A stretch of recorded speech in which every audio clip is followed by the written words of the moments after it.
What's good, everybody? JayPing checking in live, man. RespectMyRegion.com. We're here for episode 7 of the Cannabis Business Podcast. Man, I got my wonderful co-host, the one and only Ian Rassman. How you living today, Ian?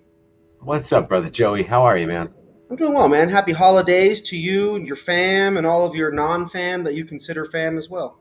Happy holidays. It's turkey season. It's my they talk about Leo season, Sagittarius season, all these different seasons. People don't know that it's my season right now. I get 2 seasons, Leo season and I get turkey season.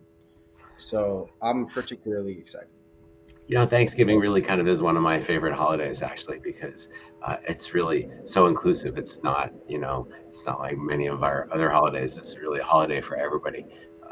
And it's pretty dope. And everybody that comes to this country, like everybody jumps into that holiday, right? Everybody's like, "Oh, a day to hang out with family and eat. Like, let's do that."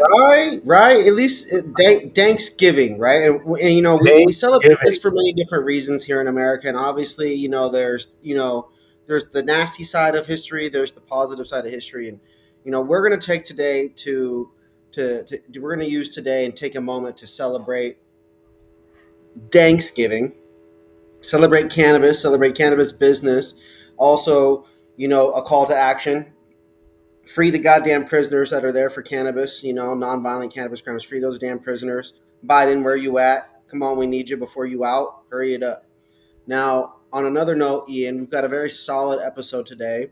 We're going to recap our experience together at Benzinga, Anaheim. We're going to talk a little bit about some news stories that I've wrangled up. It's election season, baby. Things are changing. Stuff's moving forward. We got our new president coming in hot, let me tell y'all. And we have probably the biggest cannabis week of the year coming up next week in Las Vegas too. Yes. So right now we have one of the biggest cannabis holidays in the game, literally today with Green Wednesday, which is why we chose to be on the today Cannabis Business Podcast. We're talking about business, so today is a huge business day for cannabis in the industry. Black Friday is as well, but a lot of people are already traveling. Ian, I'm in Alabama. North American Weed Tour continues. You know what I'm saying? So let's jump right into some stories, shall we? First things first, let's recap our time and share some stories about Benzinga and Anaheim. I'll let you go first. What were your thoughts? How was the day? I love Benzinga. I travel around the country to go to their shows in Miami and Chicago, and so I'm so thrilled to see them come back to Southern California for a second time, and this time in Anaheim at the House of Blues. The venue was pretty dope. It was very cool. Pretty tight security going in. How about that? Mm-hmm. I saw a lot of our friends heading back to their cars, like, I couldn't break this in, So, but an amazing number of people showed up, and all the right people too. So many C-suite executives showing up. Quite a crowd, I think, and a lot of great speakers and panel discussions. So I think it was a great day, well attended by all the right people here in Southern California, and really a great networking event. Absolutely. Yeah, it was a fun time. The value of being at that event, at Benzinga, Chicago, huge, very high. The value of being in Anaheim, if you have interest in the California cannabis industry, also exceptionally high. Some very good speaking opportunities there at Benzinga, Anaheim. We saw our mutual friend Hirsch Jane there, right? And then he was up there on stage with the Yak Attack, Seth Yak himself. That was great. I really enjoyed their discussion. Yeah, I really enjoyed their topics and the things that they're pretty passionate about. They both have unique experiences in the space. Hirsch has helped people open up, in numerous markets with the licensing and his lawyer work that he does. And Seth has done a bunch of, he's raised money and sold businesses and is participating on numerous events. And so it's just super interesting to hear their perspectives about who's doing well and what to look out for, and ways that people can improve. What did you saw that booth with the vodka bottle with cannabis terps? Yeah, Interesting. People yeah, really will do anything. yeah. I It really was just don't do too much alcohol anymore. it was an interesting. So for what I'm talking about, guys, there was a vendor there, and I don't remember the name. And I don't want to say it in condescending or like negative capacity, but it was literally just a bottle of vodka. That the bottle was shaped like a joint. It was colored like a joint, meaning it was like narrow at the top and went down bigger, and it was kind of curved, and it was white, and then it was like a charred ember at the bottom. It was like odd, um, and then vodka with cannabis terpenes inside of it. And so I don't know how good the flavor was. So to me, it sounds harsh on harsh, but very, very interesting to see that there at House of Blues. The venue was wonderful. The food there was phenomenal. Big shout out to Oh House yeah, of Blues for their catering and hosting the event for us. That was a wonderful experience. Um, a big there was shout some out big to names. There Patrick was some and really big Elliot names Lane. there in the house, Ian. It was a day. We saw the Bearded Brothers. We saw Angela Pie Cecil. We saw, as I said, Hirsch and Seth. Saw a Rachel, bunch. Rachel Wright was there. Yeah, yeah, yeah. A bunch of Big great shout people. out to Elliot and Patrick Lane for producing the show. Uh, Hmm. What do you when you go there, Ian? What are you looking to get out of those events? I'm looking to reconnect with my industry friends. It's a great opportunity to just network with people, deepen existing relationships, and always I'm looking for opportunities in the payment industry, or opportunities to push forward with Normal or the Cannabis Chamber of Commerce or Hmm. any one of these initiatives. So there's always opportunity for me at every event because I do a lot of different things. So whether it's payments You or just like normal networking. chamber, yeah, yeah, You just like networking sometimes. Now, all 100. right, we're gonna get to the good stuff. I know you said the other day on the phone when we were chatting that there was some updated news in the world of payment processing. It was more of the same in terms of the volatility, right? But did you have a brief update you could share in the world of payment processing? Didn't some more good stuff just happen, or not good stuff? Didn't some more stuff just happen? Well, payments in the cannabis industry has been challenging, really, for good nearly 10 years now. Mm-hmm. um, and it's been a segment that sees a lot of changes and sometimes goes through some volatility.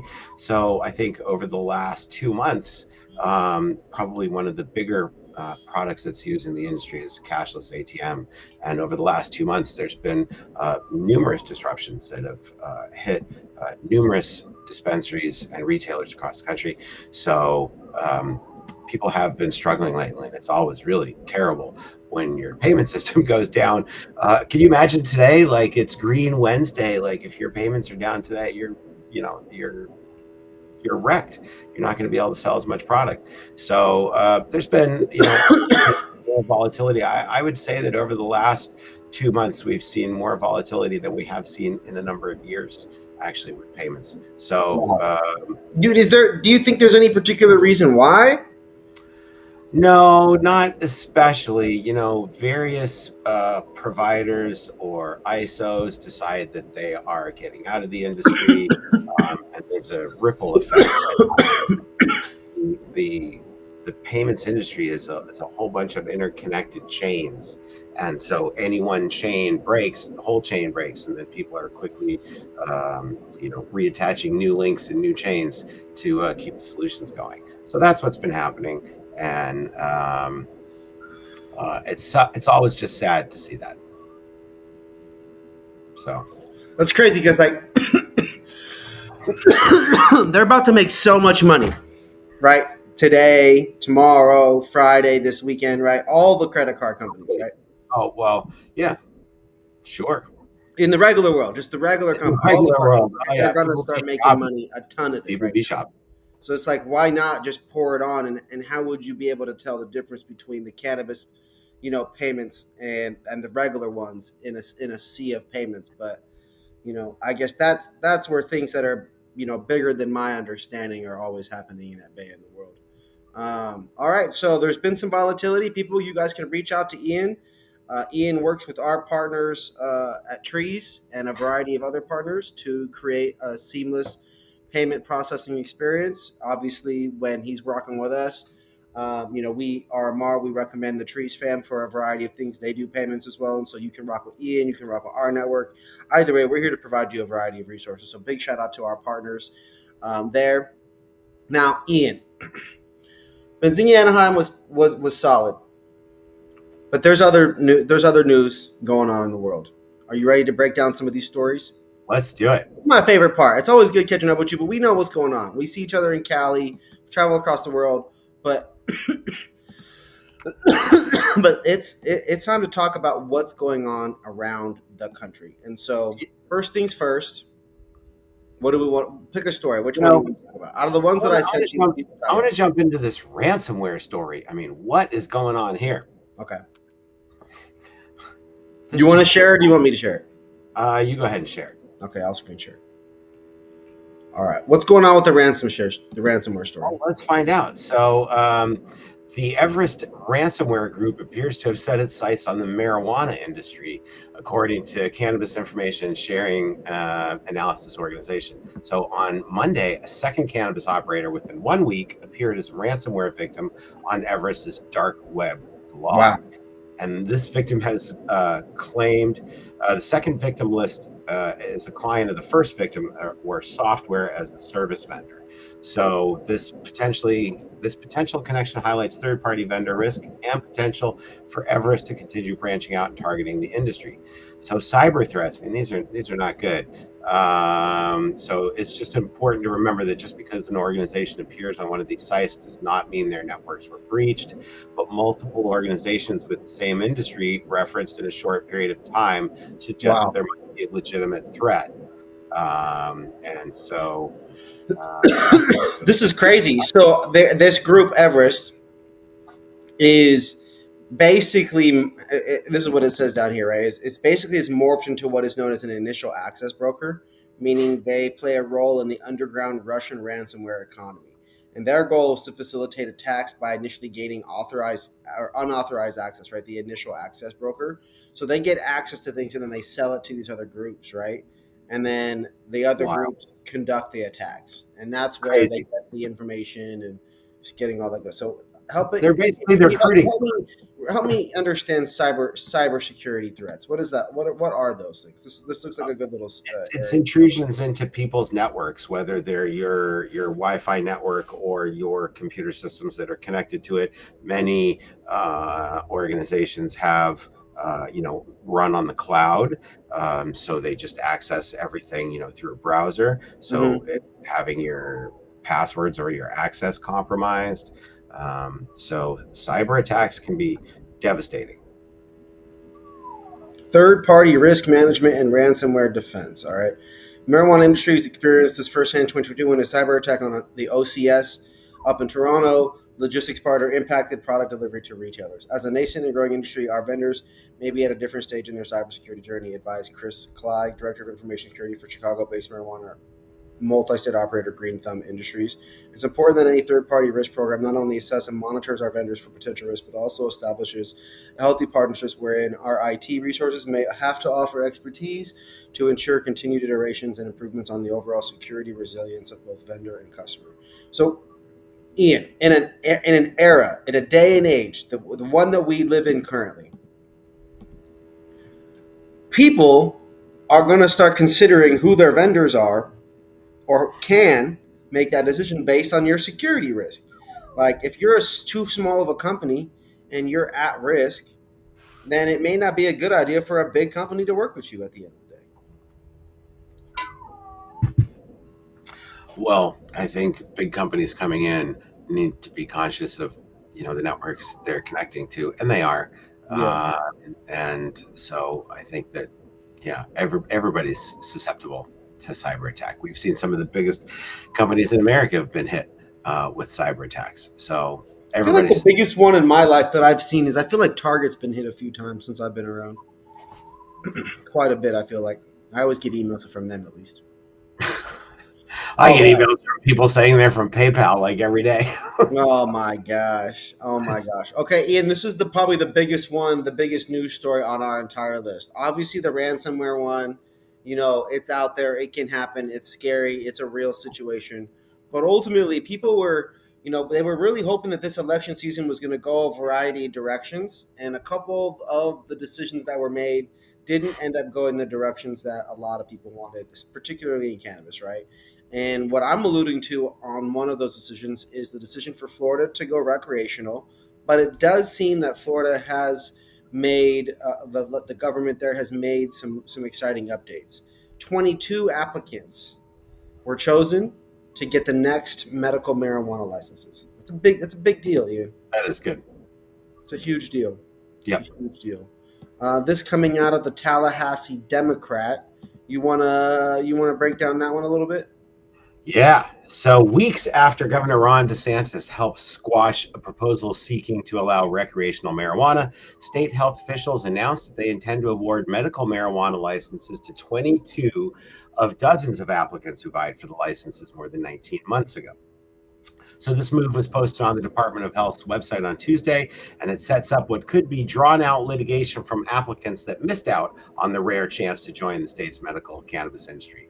So the Wow. health agencies, yeah, there's always going to be people that are left out, right? So the health agency's website identified 22 applicants that received letters of intent to approve medical marijuana licenses, and the selection comes from more than 18 months after the application for the licenses closed in April of last year.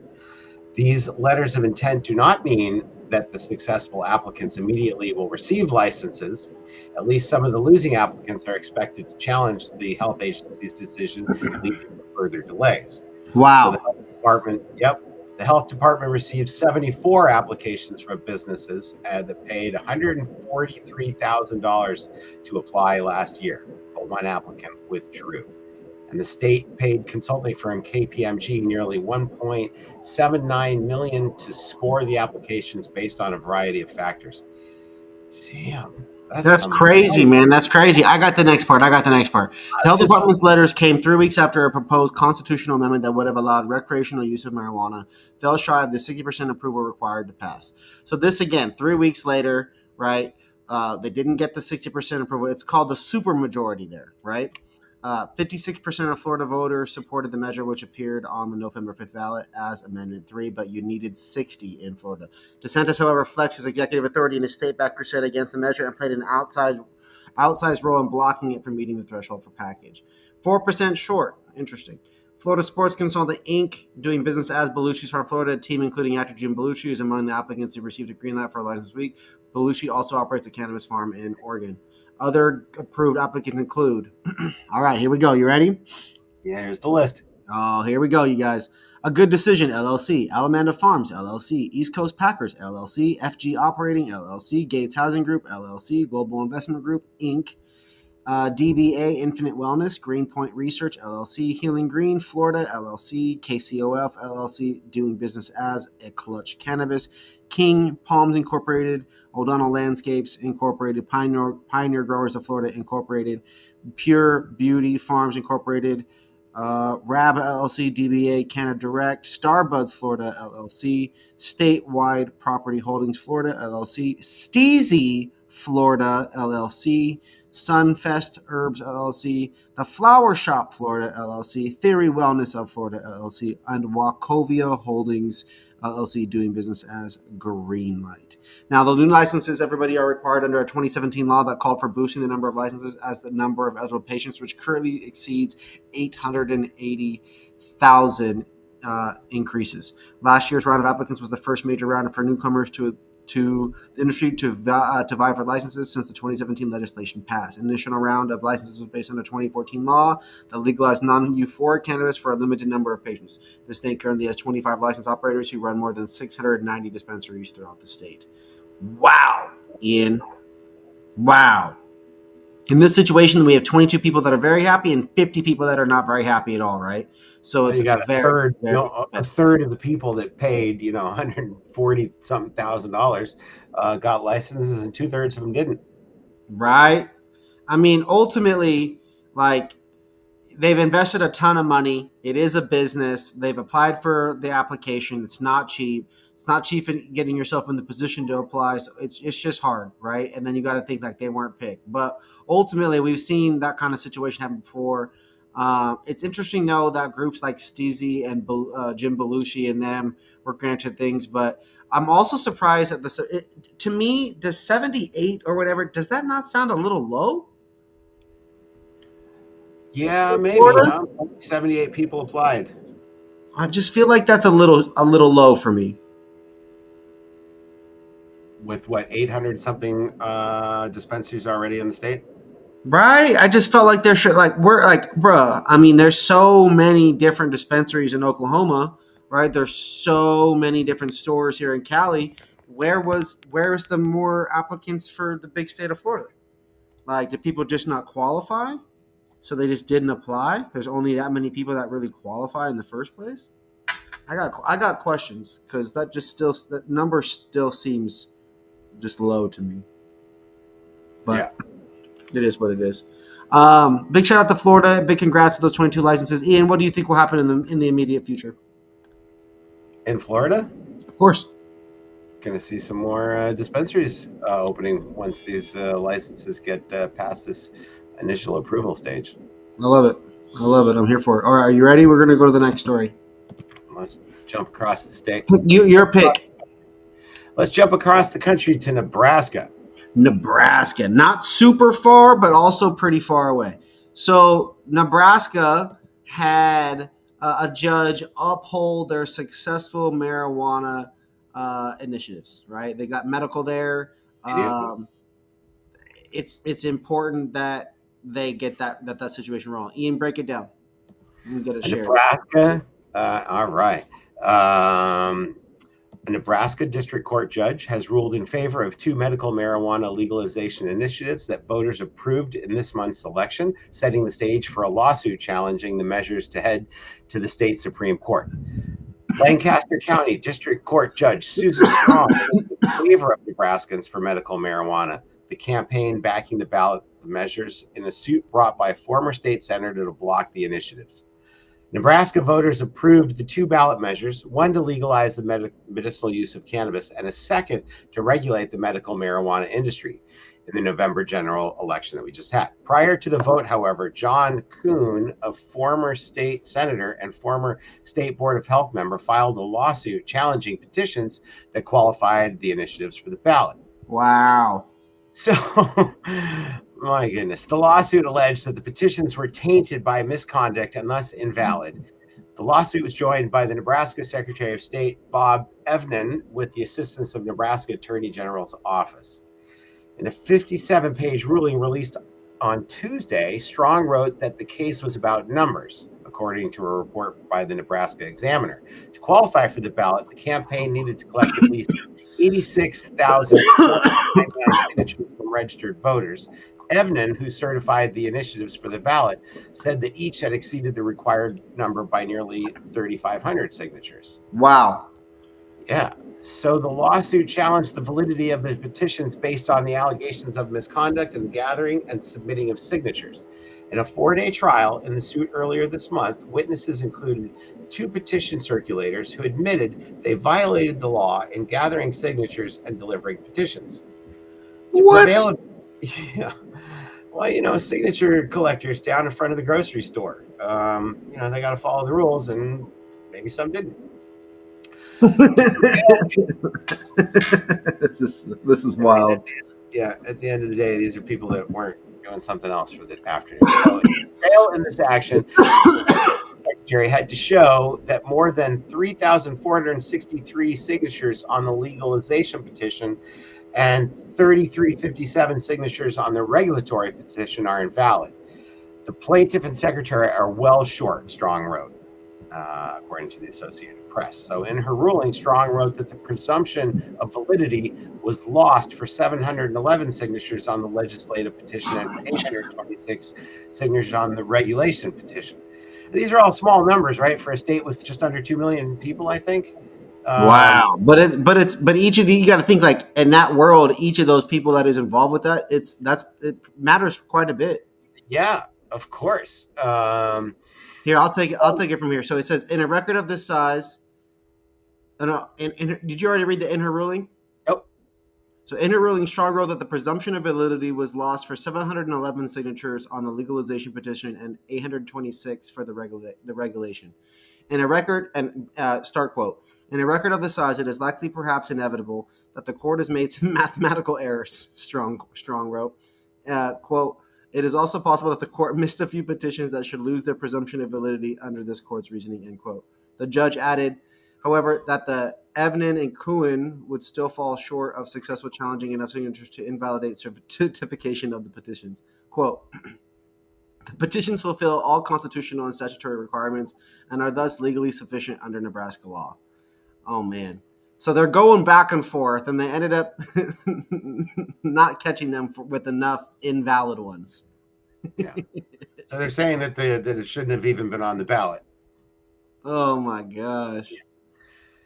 Oh, my gosh. Oh, my gosh. While the campaign has won this round of the legal battle, lawyers for both sides said any decision would likely to be appealed by the Nebraska Supreme Court.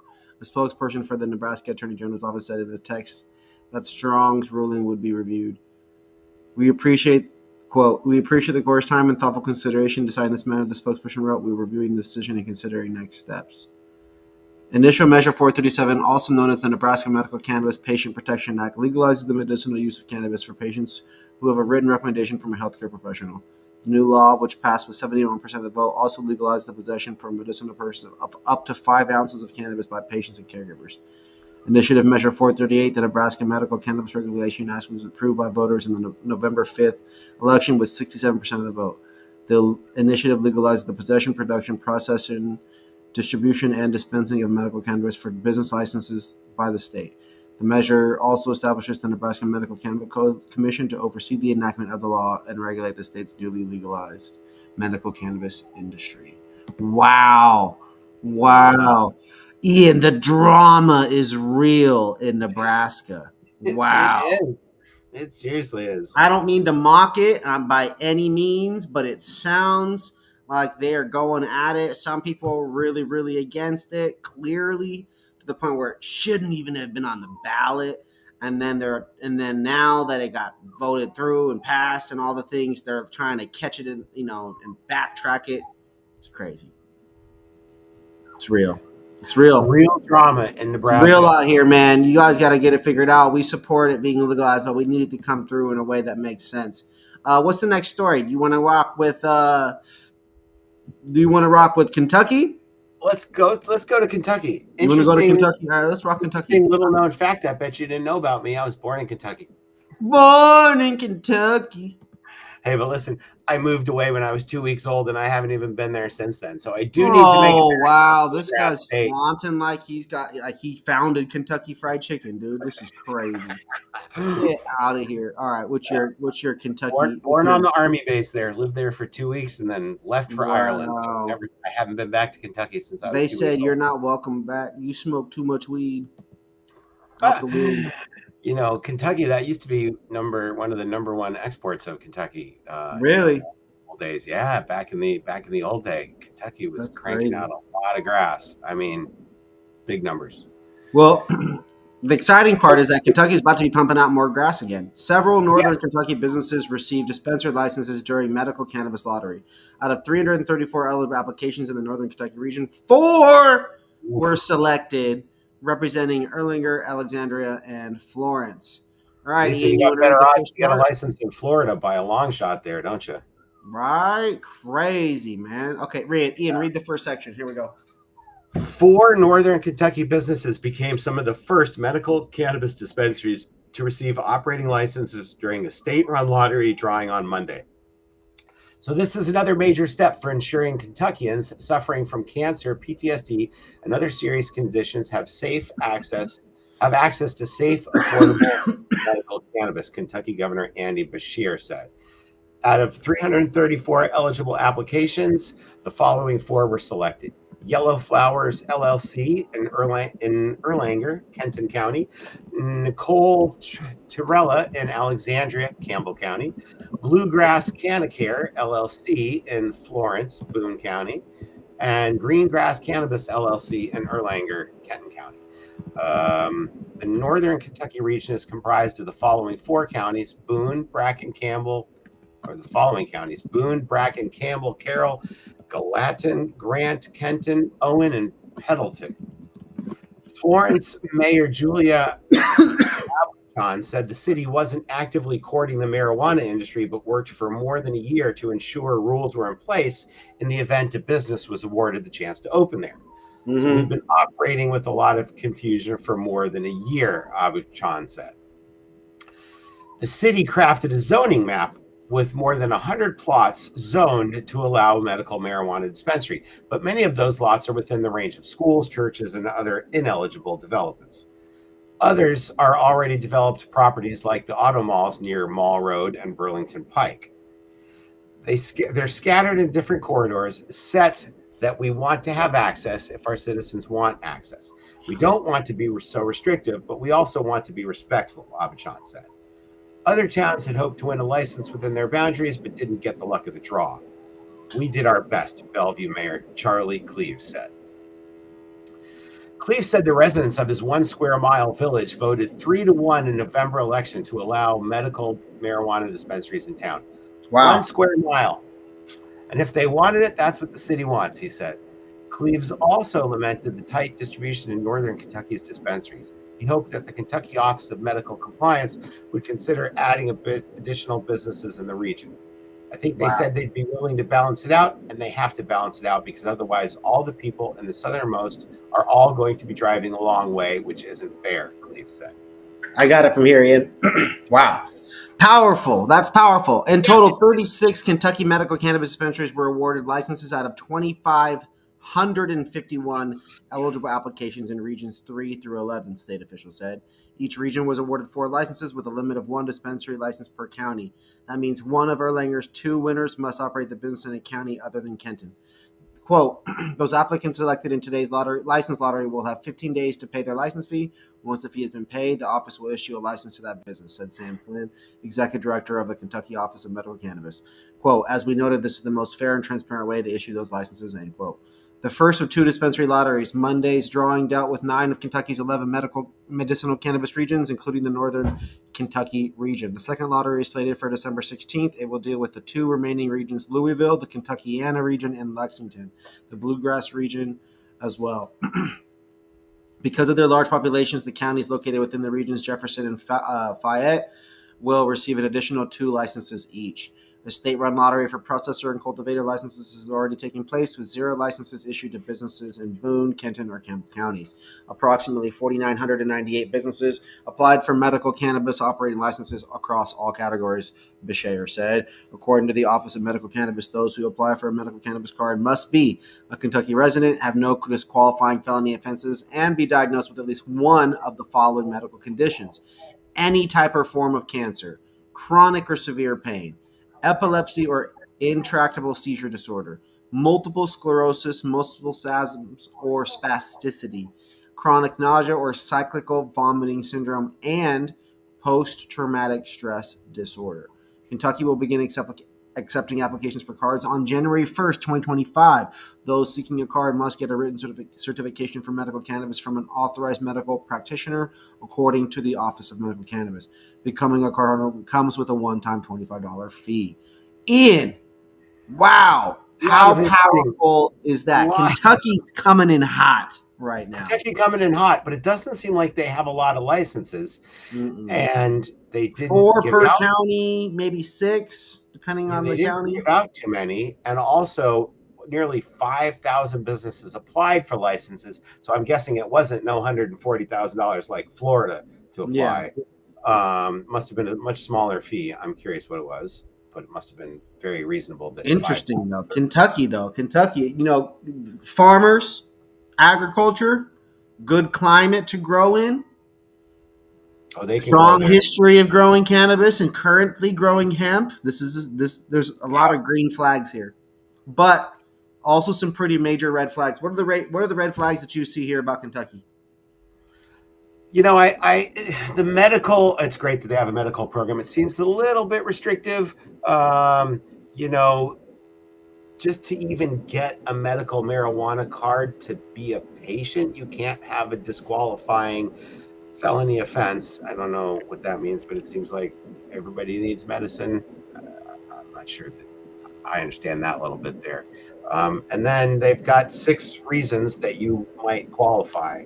And, you know, all of those things are pretty serious issues to qualify. So you have to be kind of in pretty bad shape to qualify for a medical card there in Kentucky. So Yeah. it remains to be seen what sort of happens with the general population and if they will, find a way to qualify under those. It's interesting though. $25 one-time fee to get the card. Not a bad situation there in terms of accessibility. I definitely hear you on the qualifying conditions. It does seem a bit restrictive, but it's Kentucky. Some people argue that this was one of the states where it might not have ever happened. And I think, not to say we should be happy with what we've gotten through, but in this case, it seems like, they could be suing each other and having difficult rollouts and all this like that. And the pause seems like this seems to be a pretty fluid situation. Obviously, we want to see things open up and some of the accessibility also reflect in terms of the quantity of dispensaries. I think that's important.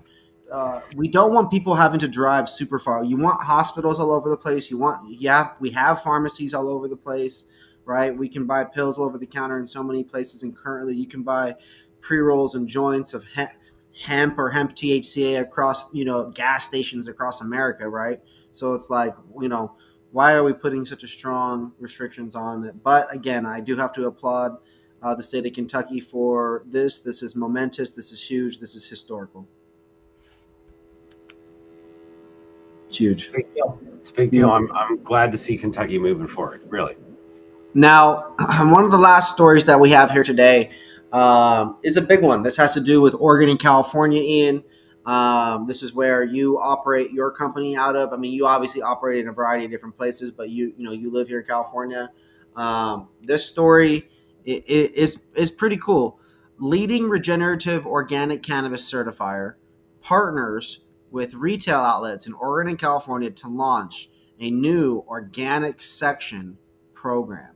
And so, Sun and Earth certified, right? Which you and I have seen in California together at various dispensaries. We've seen it together at Woody Harrelson's store in West Hollywood and a variety of other locations that support, NorCal and Humboldt and organic cannabis, clean, small, craft farm grown cannabis. Well, they've partnered with retailers across the country, right, Ian? And in this case, specifically Oregon and California. Yeah. Let's talk a little bit about that. Let's do it. I like this. This is a good story. The Novel Initiatives is designed to provide dispensaries with a unique market differentiator by creating dedicated areas within dispensaries for products certified by one or more recognized programs. By leveraging consumer familiarity with organic sections in grocery stores, this new program aims to draw health-conscious and environmentally aware consumers to participating dispensaries. Launched across 11 dispensaries in Oregon, including retailers in Portland, Eugene, and Salem, the program has already garnered positive feedbacks from both retailers and consumers. Golden Grail Group, which owns the prominent Oregon dispensary Chalice Farms, Homegrown Oregon, and Belushi's Animal House, has been an integral partner in this pilot initiative. A number of California cannabis dispensaries are also taking part in the organic section program, including Sespe Creek in Ojai, Urban Market Humboldt in Arcata, and The Woods, which we were just talking about, a dispensary in West Hollywood, which is co-owned by Woody Harrelson. The organic section program has provided us with a distinct advantage in the competitive retail landscape, said William Simpson, Chief Executive Officer of Golden Grail Group. Quote, our customers appreciate having a dedicated area where they can easily find products that align with their values, and our employees are also excited to help educate customers in understanding how their cannabis is grown, continued Simpson.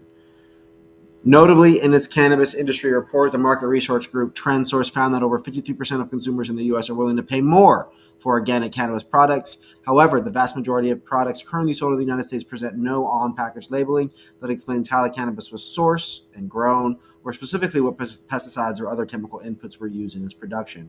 To help address this issue, the Organic Section program also incorporates a consumer education campaign to raise awareness about the health and environmental benefits of organic cannabis, as well as the regenerative organic farming practices of Sun Plus Earth certified farms. The consumer education campaign includes bartender training and educational materials available at these participating dispensaries. Ian, Yeah. you want to rock the rest? The Organic Section program is being launched as an existential crisis continues to unfold in cannabis markets in California and elsewhere. The Los Angeles Times report published in June of this year disclosed alarming levels of pesticides in cannabis products at dispensaries across California. The report found that product testing had largely failed to address evidence of widespread contamination. By contrast, products with the Sun Plus Earth certified seal are made without toxic pesticides and chemical fertilizers, thereby avoiding the contamination and testing issues currently plaguing the cannabis industry.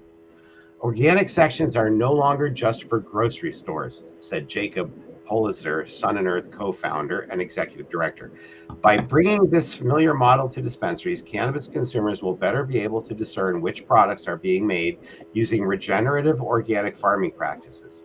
As the cannabis market continues to evolve, initiatives like the Organic Section program provide a vital lifeline, ensuring that craft and heritage cannabis farms can continue to thrive without compromising the health of consumers and the planet. Mm-hmm. In addition to boosting consumer engagement, the Organic Section program supports craft farms by increasing their market exposure.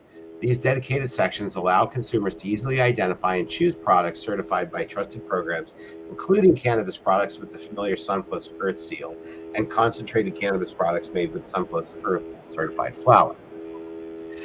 Quote, our goal is to create a seamless shopping experience that aligns with consumer expectations and supports the growth of sustainable organic grown cannabis, said Vincent DeChamps, Sun and Earth board member and owner of 54 Green Acres Farm in Oregon. We believe the Organic Section program will set a new standard in the industry, benefiting consumers, dispensaries, and craft farms alike. Powerful. To further complement this initiative, Sun Plus Earth has redesigned its website, which offers comprehensive resources on certification, information about the benefits of regenerative organic farming, and showcases the stories of certified farms. Sun Plus Earth is committed to fostering a more ethical and sustainable cannabis industry by advocating for craft farms and promoting eco-friendly, regenerative organic practices. And to view their website, go check it out. It's sunearth.org. I like this story. That's huge, right? I mean, you would think that it would have been a no-brainer, like, oh, I have different types of weed. Let's put them and organize them in certain ways. But no, what does everybody do? Flower, vape, pre-roll, blah, blah, blah, blah, blah. They don't even think about the traditional retail merchandising or how to display products. They don't think about power rights. They don't think about 53 to 56% of customers wanting to spend more money for cannabis that's organic or more environmentally friendly. They're just not thinking about that kind of stuff. And it's frustrating and it's disappointing because all to me it shows is a lack of creativity and a bunch of teams who are really average. They might be good at what they do. That doesn't mean that you're not average still, because if you're not organizing and really treating this like regular retail, then you're missing. You are honestly missing. And I always tell people in cannabis, like, look at what people are doing in retail, because those teams at those big companies, yeah, that's way fancier talent. That's way more expensive. They've had years and years and years and data and figuring out how to best to train their customers and what to buy and where to go. Walk into the mall and take notes, right? And come back and redo your store like something that you see that pumps money, you know? Cannabis and Organic Section. Big shout out to Sun and Earth Certified, man. Y'all are wonderful. Now, another website for you guys to go check out, Rassman.com, Rassman. That's my guy Ian here. It's his website where you guys can go check out all of the blogs that we've been working on together for you guys to learn about payment processing, staying up to date on news, events that Ian's going to, events that are coming up. We also, he has his wonderful and super up-to-date event calendar. He's got a team that keeps that updated, so make sure you guys tap in on that. It's becoming a real deal thing, you guys. And so for those of you guys that are watching, again, this episode brought to you guys by Rassman.com, Rassman Payments, all things Ian, all things Rassman, all day, every day, payment processing. We're playing no games. It's the North American Weed Tour, Ian. We're looking for the Go best weed, and Ian's check got out. the best plugs for payment processing. You're the plug. Definitely. Hey, and go check out the event calendar too for Vegas next week. I'm looking at the calendar right now, and it's unreal how many events are popping next week for MJBizCon in Vegas. I think we're at double the number of events that were going on last year, and last year was double the year before, as we were coming out of the pandemic. I'm counting 11 events on Tuesday, 19 events on Wednesday, 10 events on Thursday. I mean, it's popping in Vegas next week. Yeah, So I think there's something like 40 to 50 something events there going on are. for MJ Biz. I mean, we're going to be out there. I'm real excited to slide through. Big shout out to MJ BizCon. Big shout out to the Good Life Group. Big shout out to Beard Bros. Big shout out to all the different people, man, that are rocking. Whether you're at Planet 13, whether you're at MJ Biz, whether you're doing one of the events, or whether you're just going there for your first time, just big shout out to the industry for coming together. This is the biggest cannabis industry's ever been. This is the most exciting things have ever been. This is the easiest things have ever been. It's also the hardest. So learn, educate, ask questions, network, take some dabs, and if you find me, find Ian for some joints. You know what I'm saying? And Ian, this was the official 7th episode of the Cannabis Business Podcast. Do you have anything else for the people?